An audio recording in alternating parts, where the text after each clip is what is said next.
రేపు దూర్వ గణపతి పూజని ఆచరించాలి. రేపు ఉదయం ఇంట్లోనే గణపతికి పూజించి అర్చించి నెయ్యి దీపం వెలిగించి గణపతి ముందు గణపతి రుణ విమోచక స్తోత్రం చదువుకుంటే రుణ బాధల నుంచి విముక్తి 21 గరిట పెట్టించి మహాగణపతి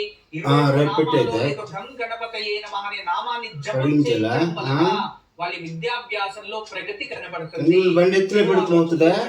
తగ్గుతాయి, మంచి ఆలోచనతో మంచి అభివృద్ధి చెందడానికి వాళ్ళల్లో ఉత్తమమైన శక్తి.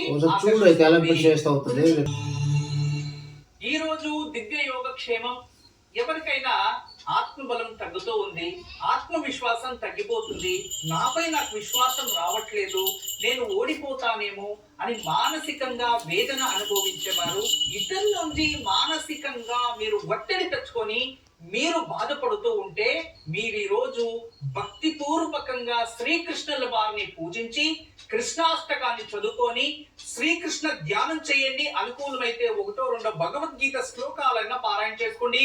ఈ రోజు కృష్ణుని పూజిస్తే మీ ఆత్మస్థైర్యం పెరుగుతుంది, మీపై నమ్మకం పెరుగుతుంది, మీరు చేసే పనిలో అభివృద్ధి చెందుతారు. అంతేకాదు ఈ రోజు మీరు కృష్ణుని పూజించడం వల్ల మీరు ఏదైనా గెలవాలి అనుకొని ధర్మ యుద్ధం చేస్తూ ఉంటే దాంట్లో గెలుస్తారు.